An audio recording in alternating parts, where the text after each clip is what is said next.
Israel has launched an unprecedented strike on Qatar, targeting members of Hamas in the country's capital, Doha. The Qatari government has condemned the attack as a violation of international law, while the White House appears to have been caught off guard by the strike on one of its allies. Shortly, we'll have analysis from the ABC's Global Affairs editor, Laura Tingle, but first, here's Middle East correspondent Matthew Doran. A brazen attack in Qatar's capital. Israeli forces targeting Hamas's political headquarters in a residential area of Doha. These are the same terrorist chiefs who planned, launched and celebrated the horrific massacres of October 7th. Hamas says the strike killed 5 of its members, but none of its chiefs. The leadership of the movement, praise be to God, survived this cowardly attempt. A Qatari security official also reported among the dead. The country's Prime Minister scathing in his condemnation of the strike, labelling it treacherous. The Israeli attack that took place today on Qatari soil can only be described as state terrorism. Qatar has been acting as a mediator alongside Egypt in ceasefire and hostage talks between Israel and Hamas. It's also an ally of the United States, hosting a major American airbase outside Doha.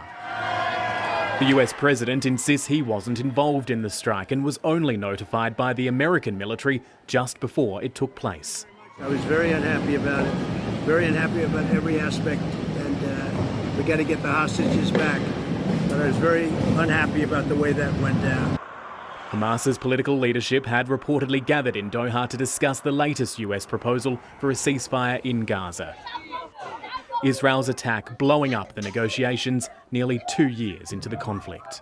This arrogance will not achieve security and stability for Israel. Rather, it proves completely to the entire world that the state of Israel has no will and no desire to reach a political solution or a ceasefire. Strikes by Israel on Qatar are a violation of Qatar's sovereignty. They risk a ceasefire in Gaza. They do not help in terms of a return of the hostages. The families of those Israeli hostages fear it's another setback. Again and again and again, the Prime Minister is sabotaging the deal. Israel has repeatedly demonstrated a willingness to open fire on its near neighbours in the Middle East. In the last few days, it's launched strikes against claimed Hezbollah targets in Lebanon. It's opened fire on Syria, and in the last fortnight, it has attacked the Houthis' leadership in Yemen. While this unsuccessful assassination attempt of Hamas's top brass in Qatar is an extension of the war in Gaza, it's also a dangerous escalation and expansion of that conflict. Qatar has warned it reserves the right to respond. We believe we have reached a pivotal moment today. There should be a response from the entire region to such barbaric actions. Threat of more instability in a dangerously volatile region. Matthew Doran, ABC News, Jerusalem. With her analysis, here's Global Affairs editor Laura Tingle. Qatar is the United States' closest ally in the Middle East after Israel. They've made much of their close links. Qatar hosts the biggest US airbase in the region and even gifted Donald Trump a jetliner. But these ties have only laid bare the impotence of the US president to influence events and his lack of a coherent strategy for responding to them.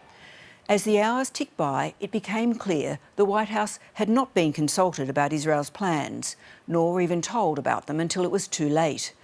A delayed and confused response suggested the administration was unsure how to react to one of its allies attacking the sovereignty of another. The strike in Qatar has spawned a rare show of unity from Iran to Saudi Arabia, Jordan, the UAE and Turkey. All those states will be weighing up the lack of limitations on Benjamin Netanyahu's war goals. The question therefore becomes what response Qatar and its neighbouring states can and will mount to this attack.